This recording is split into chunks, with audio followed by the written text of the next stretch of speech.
Good morning, everyone. And we're going to call this meeting of the TRPA Operations and Governance Committee to order. The date is Wednesday, September 27th, 2023. The time is 10 to 10. First item on the agenda is the roll call to determine a quorum. Maria? Miss Aldine, Here.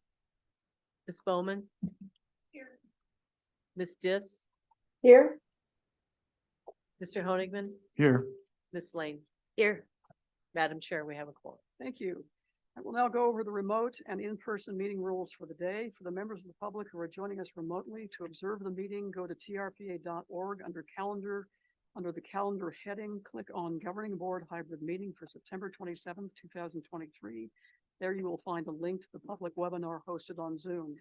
To address the committee members directly with your comments, raise your hand in Zoom by clicking Raise Hand at the bottom of your screen at the appropriate agenda item. With your hand raised, you will be unmuted by TRPA staff and have 3 minutes to address the committee.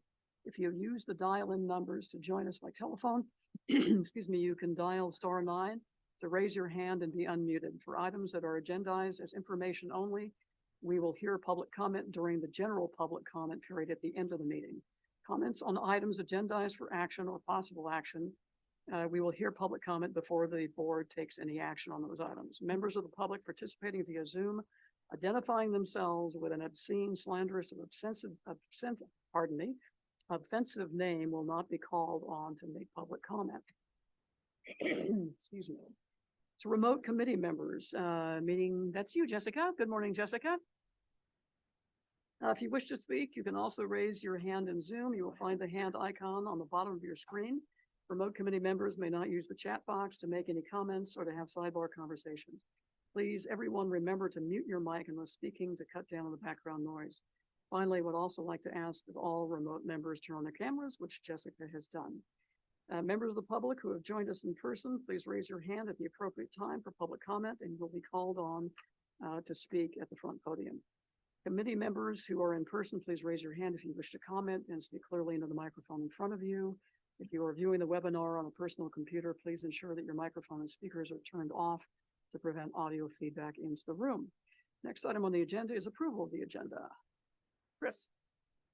No change. Excuse me. No changes to the agenda. Okay, then we will deem the agenda approved as posted. We are now on agenda item number 2, approval of the minutes. We have a draft set of minutes from the July 26th meeting on page 9 of your packets. Does any member of the committee wish to make any changes?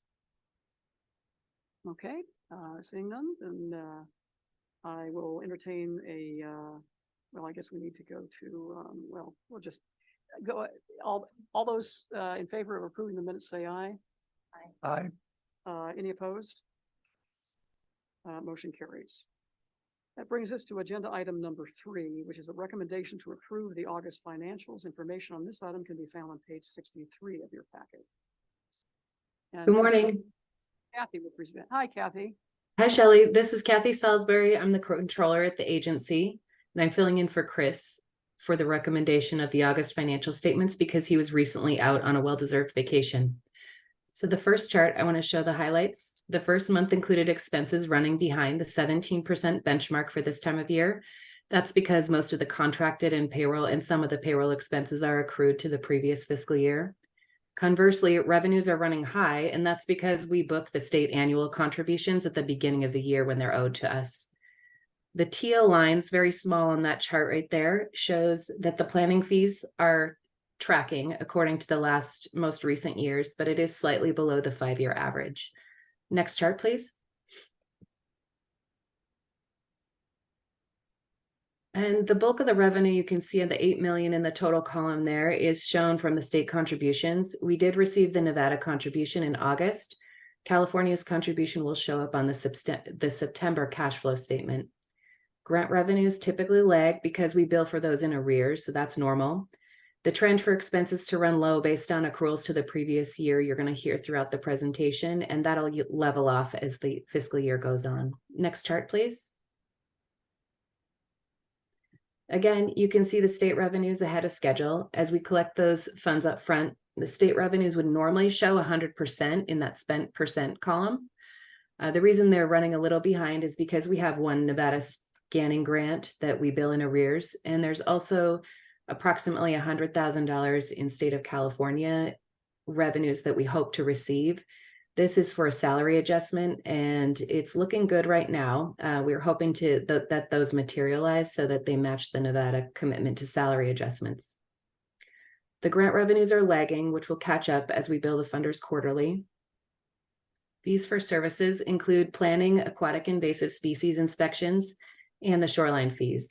21% is ahead of the 17% chronological benchmark, but we'll see those fees slow as we enter the off-season. Down below on the expense portion, you can see that the only expense showing above the 17% benchmark is in the other category. This includes software licenses paid at the beginning of the fiscal year, and we also purchased 2 new vehicles. Our fleet was in desperate need of updating to keep our inspectors and other field staff up and running. We purchased a new Toyota RAV4 and a used Honda CR-V. They're both hybrids. The next chart, please. The final chart summarizes the cash flow for the year to date. The large uptick includes $3.1 million for Nevada contribution, $1.9 million for fourth quarter grant payments, and about $800,000 from local support and fees. The outflows include $1.8 million in disbursements, which is normal for this time of year. That's all I have. I will take any questions. Okay, thank you, Kathy. Well done. Any questions by members of the committee on the August financial report? Nope, nope. I don't know. I think you have some competition. Chris. Okay. all right. Certainly doing it much faster than I do it. So Okay, we will then go to public comment if no member of the committee has any comments or questions. If any member of the public wishes to address the committee on this agenda item, please raise your hand now, either in person or by clicking the raise hand button at the bottom of your Zoom screen, or by dialing *9 on your phone, and you'll be called on and unmuted by a TRPA staff member. And Catherine, are you monitoring Mario? Madam Chair, there's no one online to make public comment and no one in the room. Okay, all right, and there is no one in the room, I presume. Greg, you don't want to make a comment on our, okay. All right, it's not something that floats your boat, all right, okay. Then we'll go ahead and close public comments. If there are no further comments by any member of the committee, I'll entertain a motion to approve the August financials. Madam Chair, I move to accept the August 2023 financial statements. Okay, we have a motion. Any discussion on the item? Seeing none, Mario, will you please call the roll? Ms. Bowman? Mr. Honigman? yes. Ms. Dis? yes, Ms. Lane? Yes, Ms. Aldine? Yes. Madam Chair, the motion carries. Thank you. All right, that brings us to agenda item number 4, which is a recommendation to approve the release of the FY 2024 Nevada funding to the Tahoe Transportation District. Information on this item can be found on page 85 of your packets, and Chris will be presenting. Thank you. For the record, Chris Schuyler, Finance Director for the agency. Hopefully this is not new news to you. As you recall, we've been discussing this in this year's biennial session of the Nevada legislature. We requested additional funding for TTD. The compact set up a self-funding formula for TRPA, but kind of left out TTD, and it's been a bear for them to maintain just operational activities. So we did put in a request for $330,000 in the first year, and I think about $360,000 in the second year. That request was warmly received and approved by the Nevada legislature.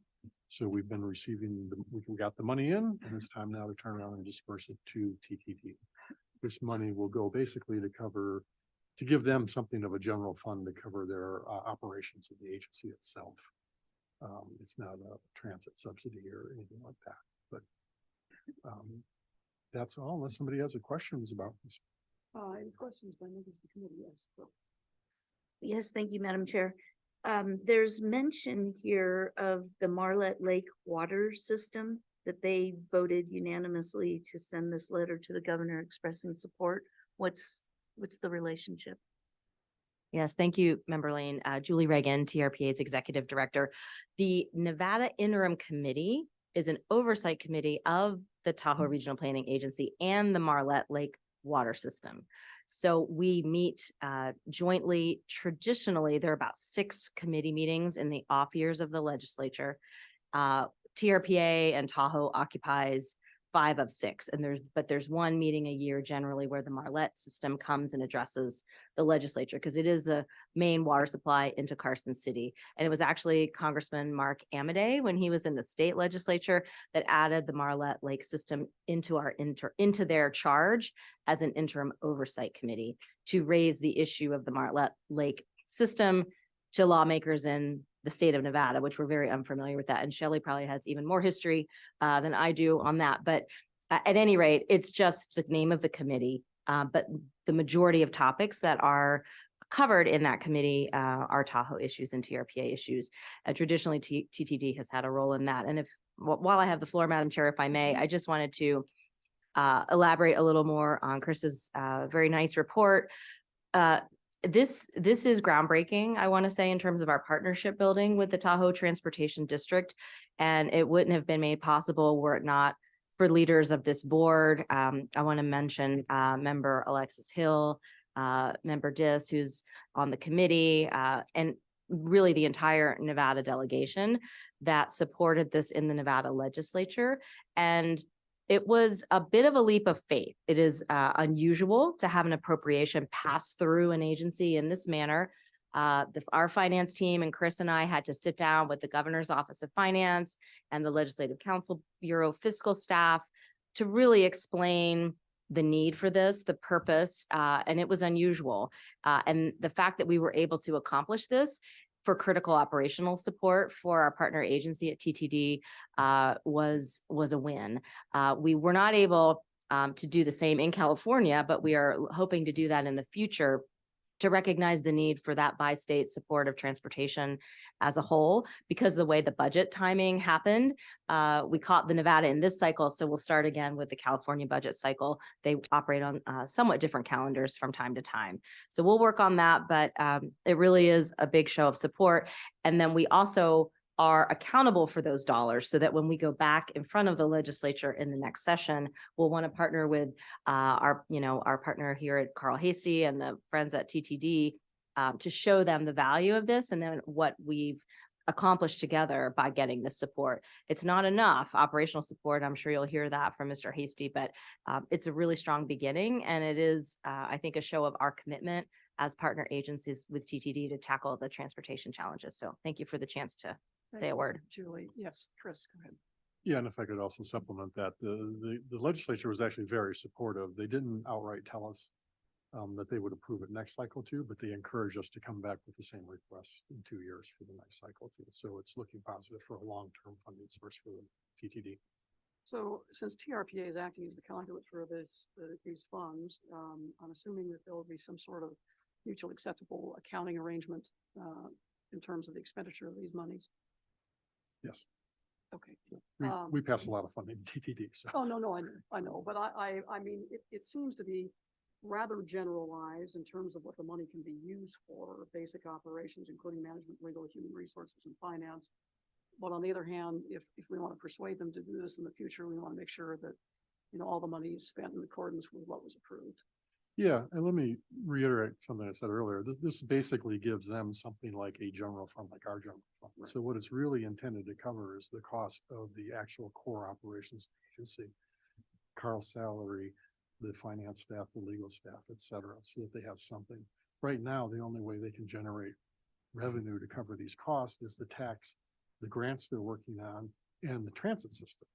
And the transit system is already in severe fiscal problems, so they can't really milk that for running their general operations. So it's intentionally vague because that's what it's for. It's for, Understood. It'd be like the equivalent of this table. Well, I assume there are still some accounting requirements in connection with the additional funding. So, Carl, did you have any comments you wanted to add?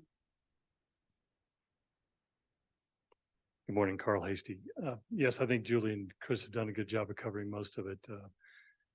We are basically have been operating as a public enterprise, which means we're going after a lot of discretionary, or the funds that we do get are restricted in types of uses. So that leaves a gap in some of the tasks that we're asked to do or participate in that we cannot get reimbursed for. So this is why the purpose of a general fund, because we don't really have anything that amounts to that kind of dedicated source. So this is a big deal. This is a very positive move. Very appreciative of TRPA's willingness to do this and allowing us to piggyback onto a state budget because we are not part of either state's budget process. So this is kind of the aspect of doing that. So I think otherwise, yes, we're accountable to everyone. So it'll be easy enough for us to articulate what we've done with those funds and the like as we go through this. Okay, great. Thank you, Carl. Appreciate that clarification. And just kind of in response to Brooke's question, Marlette Lake not only provides water to Carson City, but it also provides water through the inverse siphon to Virginia City, which is kind of an interesting, it's an interesting method of conveyance. But anyway, okay. So I think we all are probably in agreement that this item should be approved. And thank you to staff for being so dogged in your commitment to helping to find additional funding to help TD meet its financial requirements. All right, so we have any member of the committee, again, last call for comments or questions before we move on to public comments. Okay. I just had it, Madam Chair, sorry. I Yes, I'm sorry. Yes, physically raised my hand. I should have done it on the screen. that's okay. I just wanted to make a quick comment. I just wanted to say as one of several members of both boards, I'm really pleased that this is coming to this committee today. I think this is a really exciting moment. Transit as a linchpin for so much of what we want to accomplish at the lake. A lot of what we want to do cannot be done unless we have adequate transit. So supporting TTD, this makes sense to me. And as Chris and Julie and Carl have alluded to, funding is an issue for TTD, and it always has been. So I'm really pleased that we can do this today, and just want to thank the committee for hearing it and for approving it. Okay, thank you, and thank you for your involvement, Jessica. Okay. We will now move on to public comment on this item. If any member of the public wishes to address the committee on this agenda item, please raise your hand now, either in person or by clicking the raise hand button at the bottom of your Zoom screen or by dialing *9 on your phone, and you'll be called on and unmuted by a TRPA staff member. Any member of the public in the room wishing to comment on this item? Seeing none, we'll move to our online commenters. Maria, anyone online wishing to comment on this item? Madam Chair, there's no one online to make public comment. Okay, thank you. Then we will go ahead and close public comment, bring this back to the committee for a motion to approve the release of $330,000 to the Tahoe Transportation District from funds received by TRPA from the state of Nevada. So moved. Thank you, Vince. We have a motion. Any discussion on the item? Seeing none, Maria, will you please call the roll? Ms. Lane, Yes. Ms. Dis, Yes. Mr. Honigman, Yes. Ms. Bowman, Ms. Aldine. Yes, Madam Chair, the motion passes. thank you. All right, that brings us to agenda item number 5, upcoming topics. This item is informational only, so members of the public are welcome to comment during the public comment period at the end of the meeting. Again, Chris Kyler, Finance Director for the agency. October's got quite a few things on the list. We're going to have the annual inflation adjustment to planning fees. Tahoe Transportation District, at the request of Tahoe Transportation District, will bring in an inflation adjustment for the rental car mitigation fee. They're taking it to their board this month and will be coming here to you. Current rules require them to advise us on this matter, but I think one of the changes we're putting in the code would be to remove that, so we just do it there.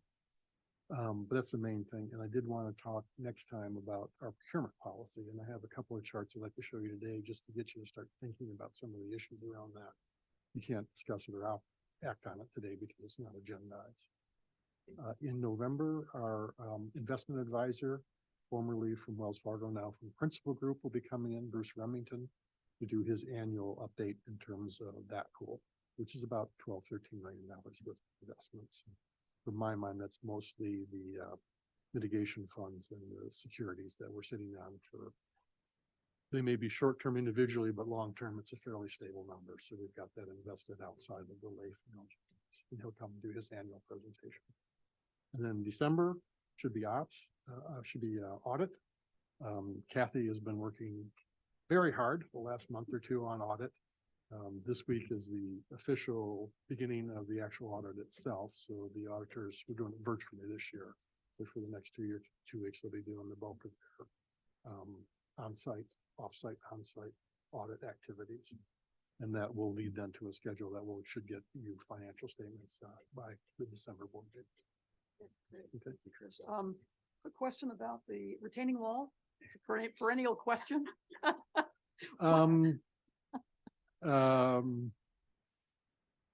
We have 2 contractors we're talking to. I don't think there's any chance at this point that we'll do it this year because the grading season is almost over, right? But hopefully then we can settle on contract issues, get a permit, pull permits. Turns out apparently Douglas County is a little bit slow on permits right now. And start work first thing in the spring. We do think we now have a design that will allow us to do the whole wall. We won't have to just sacrifice a short portion of the wall.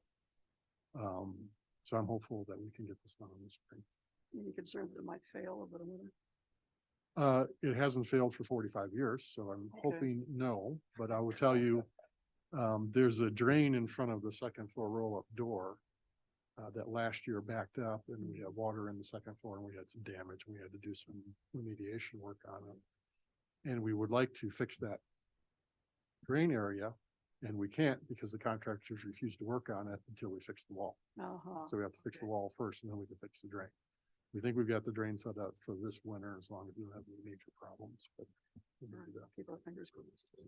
I just hope this issue never gets resolved because it's so much fun to get an update every time it's on the wall.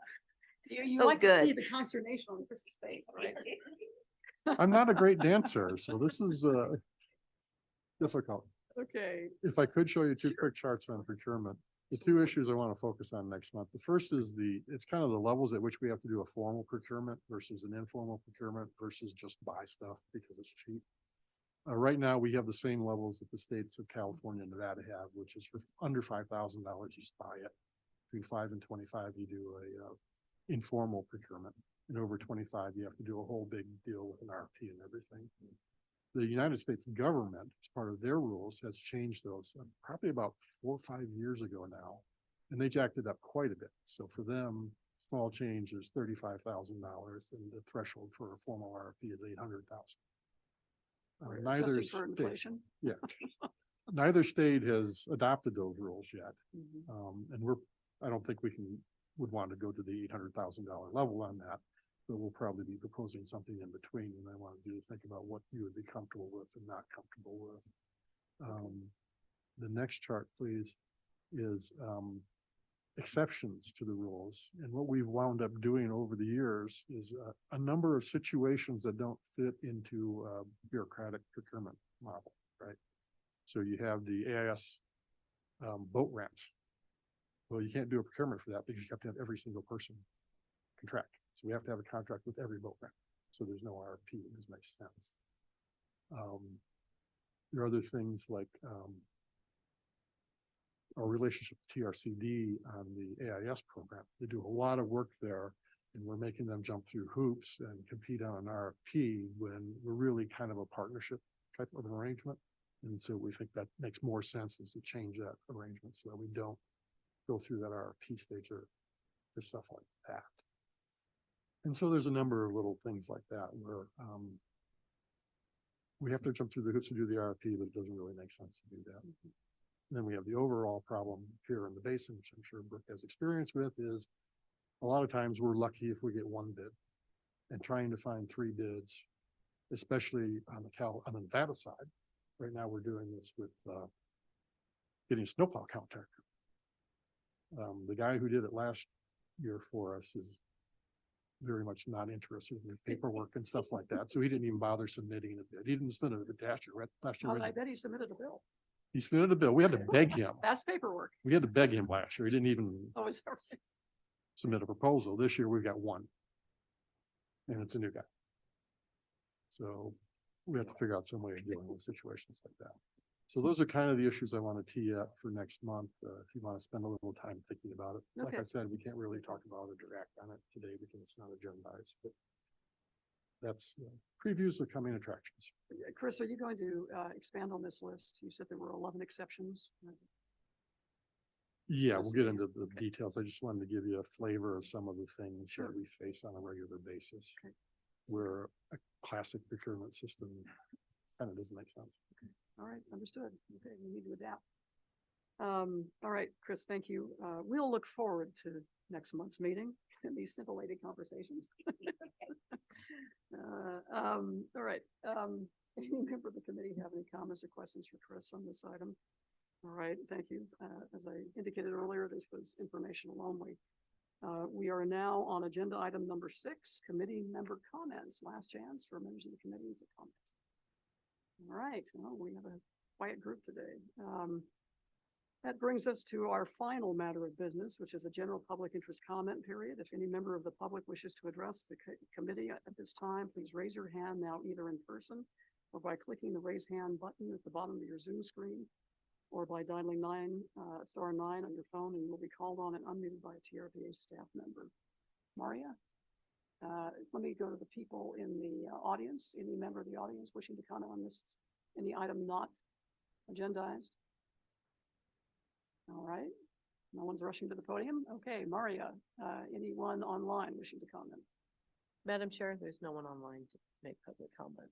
Okay, thank you. Then I will entertain a motion to adjourn, and the governing board meeting will start at 10:30. Madam Chair, may I request, 10 or 15 minutes to confer with the chair on any potential changes to the board agenda. So Okay, 10:35 would be great. 10:35. The governing board meeting will convene at 10:35 in this room. Thank you. Is there a motion to adjourn? We have So a moved. motion. All right. All those in favor, say aye. Any opposed? Great, motion carries. Thank you, everyone.